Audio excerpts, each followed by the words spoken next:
पाहता पाहता जेठुडी गरजली. विजा कडाडू लागल्या. आकाशात ढगांचा दांगुडा अन रेटारेटी सुरू झाली. वरून धरेच्या मिलनाची घडी समीप आली. धरा तृष्णावली होती. वरून अधीर झाला होता. 8-9 महिन्यांचा विरह संपणार होता. ढगांच्या घर्षणानं आकाश कंपित होत होतं. सगळीकडं काळवंडून आलं. झाडं झुलू लागली. पानवारा सुसाट धावू लागला. कोणत्याही क्षणी पावसाचं आगमन होणार असल्याची वर्दी देऊ लागला. जनावरं नाकपुड्या फेंदारून अन मान वर करून तो गार वास हुंगू लागली. कोकिळेनं तिची झाडांवरची मैफिल आटोपती घेतली. गोटेवाडीतल्या ग्रामस्थांची पावसाळ्या अगोदरची शेतातली अन घरातली शेकाराची लिपणीची कामं आटपली होती. तेही पावसाच्या येण्याची वाट पाहत होते. मारुती बकुळीचा सकाळचा पान्हा वासराला पाजी आणि संध्याकाळी कडूसं पडताना धार काढी. दुहिताना बकुळीला कधी बहाला घालण्याची गरजच पडत नसे. पान्हा सोडायपुरतं वासरू तिच्या काशीला लावलं की ते गाईच्या काशीला ढुसण्या देई. बकुळीनं पान्हा सोडला की वासरू आखडून बकुळीच्याच खुट्याला बांधायचं. बकुळी वासराला चाटीत शांत उभी राहील. मारुती धार काढून घेई. मारुतीच्या घरात दिवसाड भल्या पहाटे रवीची हुसळण होई. जाईच्या बांगड्यांचा अन कसांडीत रवी हुसळण्याचा लयबद्ध असा आवाज उठे. तो अर्धा पाऊण तास चाले. घरात ताक तूप निघत होतं. तुपाच्या कडणाचा घरात घमघमाट सुटे. बेरीच्या शिऱ्याची चव जिभेवर रेंगाळत होती. घरात वापरून आलेलं आणि उरलेलं ताक जाई शेजारणींना देई. एक दिवशी संध्याकाळच्या वेळी पवना तालुक्याच्या दिशेनं पाऊस फुटला. दांडगी फळी धरली. आभाळभर काळ्या कुट्ट ढगांची चढाई वाढली. वारा दुधाट धावू लागला. पालापाचोळा आकाशात भिरारू लागला. पान वाऱ्यानं गती घेतली. रानोमाळ चरणारी गायगुरं खुट्यावर आली. महिन्याभरापासून मारुतीनं बकुळीला गायगुरात राखुळीनं घातलं होतं. तिला पायखुटी घालावी लागे. गायगुरं अन पाठोपाठ शेळ्यांचा कळप गावात येताच वासरांचा आणि बकऱ्यांचा एकच कालवा झाला. ढगांचा दांगुडा अधिकच वाढला. कडूसा पडता मारुतीनं वासरू सोडलं. बकुळीची कास धुतली.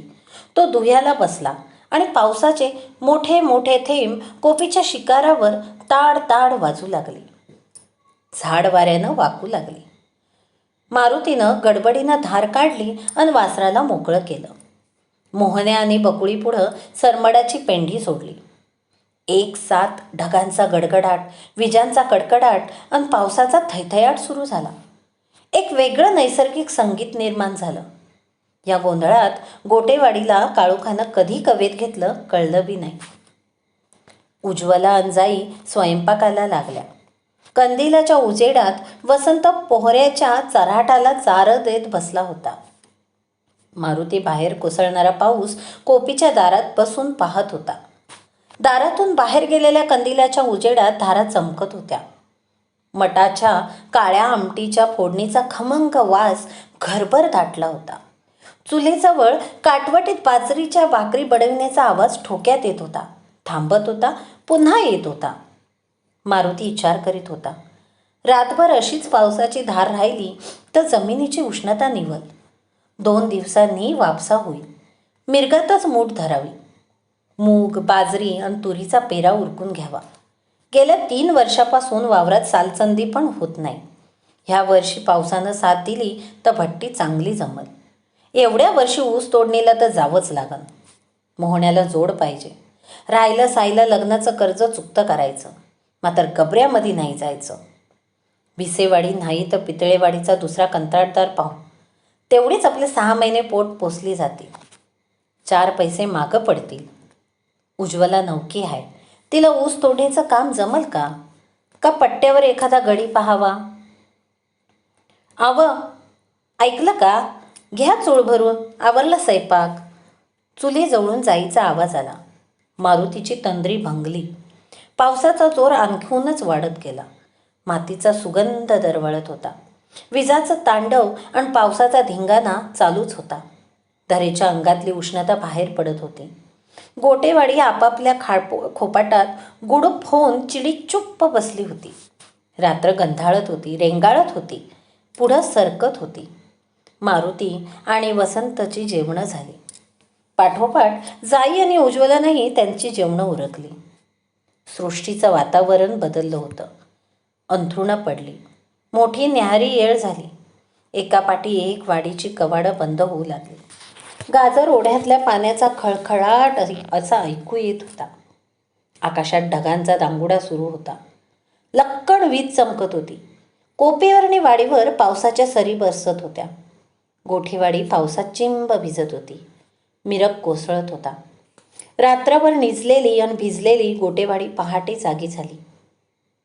वाडक्यातल्या बकऱ्यांचा आणि वासरांचा गलका सुरू झाला. पावसाचा ताव कमी झाला. झाडांवरची पाखरं जागी झाली. तशी अजून झड चालूच होती, पण ढग पातळ झाले होते.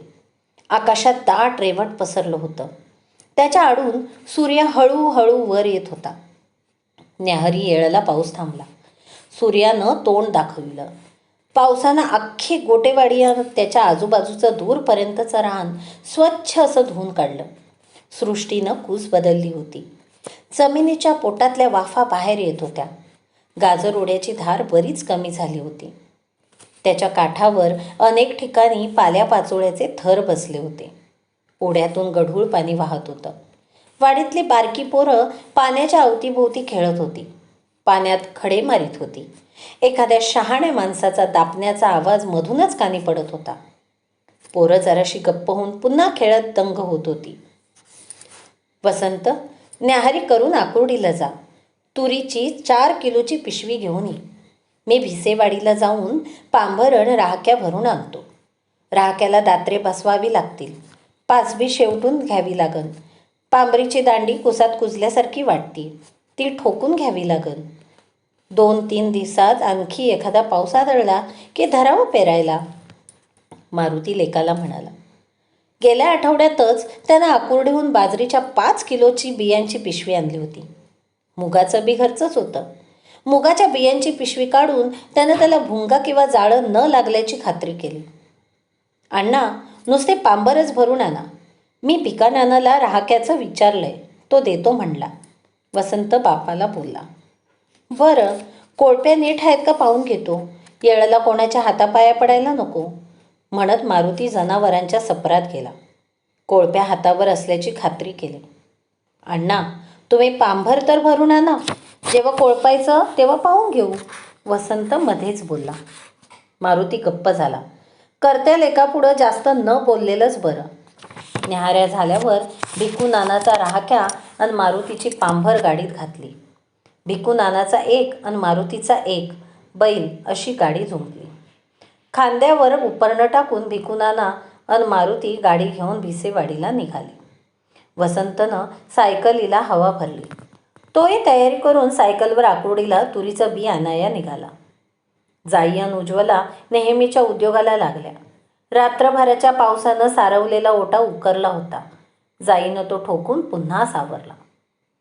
खरकटी भांडी, धुणं, घरातली आणि दावणीची झाडलोट ह्या कामातच दुपार ढळून गेली. 3ऱ्या पहारी पळसाच्या शेवडीवरून 3 खेपा पाणी आणण्यात दिवस मावळला. 2 रांजण, 1 डेरा आणि 2 हांडे भरून ठेवले म्हणजे दिवस रात्रीचं पाणी माणसांसकट जनावरांनाही पुरं होतं. रात्रभर पडलेला अख्खा पाऊस मातीनं शोषून घेतला. अजून तिची तहान भागली नव्हती. मध्ये 4 दिवस गेले. एका दिवशी 3ऱ्या पहारी पावसानं पुन्हा दमदार हजेरी लावली. तासाभरात सगळीकडं पाणीच पाणी झालं. डोंगर माथ्याच्या बेचकाळीतले लहान मोठे ओढे जिवंत झाले, खळखळत वाहू लागले. पारगभरात चांगला पाऊस पडला. उष्णता कमी झाली. गार हवा वाहू लागली. आठवडाभरात सारी रानं शेवाळली. डोंगर माथ्यानं मुगार उठू लागली. धरणीमाय फिकट हिरव्या रंगाचं लुगडं नेसली. सगळीकडे हिरवगार दिसू लागलं. बकऱ्या, मेंढ्या, कवळ्या गवताची कवळी पालवी अलगद कुरतडून खाऊ लागल्या. शेतकरी शिवारात राबताना दिसू लागला. वापसा होताच रानोमाळ पेरती अवतं दिसू लागली. पेरत्या पक्षी वाडीच्या आजूबाजूच्या झाडावर बसून मोठमोठ्यानं पेरते व्हा, घोंगते घ्या म्हणत शेतकऱ्यांना घाई करू लागला. वरकड जनावरं डोंगर माथ्याचं हिरवं गवत ओरबाडण्यात दंग झाली. वसंतनं भल्या सकाळी उठून पांबरीचं चांडं, नळ्या, दोर नीट असल्याची खात्री केली. त्या दिवशी हिवराच्या काहालीत पेरायला जायचं होतं. जाई अन उज्ज्वला सकाळी स्वयंपाकाला लागल्या. नीट करून आणलेली पांभर अन राहक्या गाडीत तसेच होते. उज्ज्वलानं न्याहारी बांधली. वसंतनं गाडी जुंपली. भिकू नानाचा बैल इर्जी घेतला होता. वसंत गाडी हाकायला बसला. आज बकुळीला राखोळीत पाठवलं नव्हतं. जाईनं कोपीच्या कवाडाला कुलूप घातलं. ती अन उज्ज्वला न्याहारी अन बी घेऊन गाडीत बसल्या. वासराला पण गाडीत घेतलं. बकुळीचं दावं गाडीच्या मागच्या खुटलीला बांधलं. मारुती गाडीमागं चालू लागला. सुंदरी कधी मारुतीबरोबर तर कधी गाडीखाली चालत होती. नंबरभर चालल्यावर त्यानंही गाडीत बसून घेतलं. धावीखाली दगडगोटे येऊन चाकांचा आवाज निघत होता. गचके बसत होते. वसंत गाडी हाकीत होता. वावरात बांधाच्या लिंबाखाली गाडी सोडली. मारुती आणि वसंतनं अवतं येटली. पांबरीवर चांडं नळ्या सुतात बसवून घेतल्या. नळ्यांची सरळ मोकळी असल्याची खात्री केली. त्या दोरीनं आवळून घेतल्या. लिंबाच्या झाडाखाली न्याहाऱ्या केल्या. सुंदरीलाही भाकर टाकली. 2 बैल असल्यामुळं सोडबांधीनं पेरावं लागणार होतं. मारुतीनं वावरातली ओल उकरून पाहिली. त्यानं डोक्याला उपारणं बांधलं, पांबर जोडली आणि चाड्याला खोळ बांधली. ट्राउझर खालून 2 घड्या मुडपून घेतली. बैलांना मुसके घातले. अणवानी पायांनी कुलदैवताचं नाव घेत चाड्यावर पहिली मूठ धरली. धरणीमाईला बरकत मागितली. पेरणीचं शास्त्रच आहे ते. पेरत्या माणसानं पायात काही घालायचं नाही. बोडक्या डोक्यानं पेरायचं नाही. पेरताना मूठ पालती धरून पेरायचं नाही. मुठीतून मध्याणा अन अनामिका या 2 बोटातूनच सारखी धार सोडली गेली पाहिजे. एका हातातली मूठ संपली की खंड पडू न देता दुसऱ्या हाताची मूठ सोडायची. धान्याच्या प्रकारानुसार धारा पातळ व दाट सोडावा लागतो. हे शास्त्र ज्याला जमलं ना तो शेतीशास्त्रात हा पारंगतच समजावा. मारुती मूग पेरू लागला. त्यानंतर त्यानं तुरीचं एक आडवं मुंडन घेतलं आणि बाजरी सुरू केली. पांबरी मागं जाई तूर मोगू लागली. उज्ज्वलाला हे सारं नवीन मात्र हवंहवंसं वाटणारं होतं. तिनं 4 मुंडनातच सासूकडून मोघायचं कसब शिकून घेतलं आणि ती तूर मोगू लागली. शेती कामातला तो तिचा पहिलाच धडा होता. पांबरीच्या मागं चिरखडीत बगळे, कावळे आणि काही साळुंक्या जमिनीतून वर आलेले किडे शिंदूडं येचून खात होत्या. सुंदरी बगळ्यांची शिकार करण्याची विनाकारणच धडपड करत होती. सुंदरी धावून आली की बगळे पटकन बैलांच्या पाठीवर बसत होते. वसंतनं बकुळीला बाजूच्या पडतनात सडक लावून दिली. तिच्याही आजूबाजूला एखाद दुसरी साळुंक्यान बगळा दिसत होता. मारुतीनं तिच्या सडांना शेण लावून आळपणे घातले होते. वासरू दूध पिऊ नये म्हणून होती ही सोय. पावसानं वर आलेल्या काशा वसंत अन त्याची आई येच लागली. दुपारच्या जेवणाला औत सोडलं. वसंतनं बैलांना पाणी दाखवलं. त्यांना कडब्याच्या 2 पेंढ्या सोडल्या. जेवण झाल्यावर आणि बैलांची बैठक झाल्यावर वसंतनं बैलांना पाणी दाखवून आणलं. पुन्हा पांभर जुंपली. नाडाभर पेरून झालं नि पांभर थांबवली. पांबरीचं जू उभं केलं. पांबरीचं तोंड पूर्वेला किंवा उत्तरेला करूनच पांभर सोडायची. पेरत्या अवताचं जू आडवं ठेवायचं नसतं. वसंतनं बैल राहक्याला जुंपली. तो मागचे तास घेत होता. शेवटी मारुतीनं बाजरीच्या कडानं उगवतीच्या बांधाला हावरीचा एक पाट घातला. सूर्य मावळतीला टेकला. पेरायचं वाढलं. वसंतनं राहक्याचं आडवं मुंडन घेऊन आणि उगवतीला तोंड करून औत सोडलं. बैलांचे मुसके काढले. बैल मोकळे होताच अंगावरच्या माशा झटकू लागले.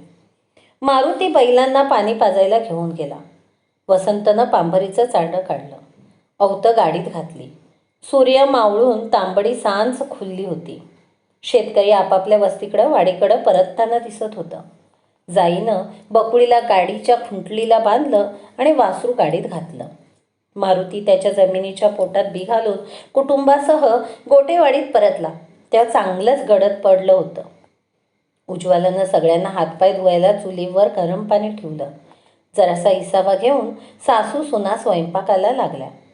वसंत मंदिराच्या पारावर शिन्नीतल्या पोऱ्यांबरोबर गप्पा मारायला गेला. मारुतीनं बकुळीची धार काढली. आकाशात पुन्हा ढग जमू लागली. चांदण्या ढगात दडू लागल्या.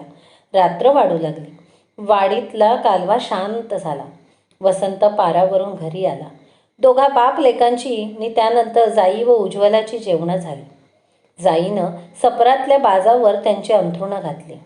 रातकिड्यांचा आणि बेडकांचा एकच ओरडा एका सुरात चालू होता.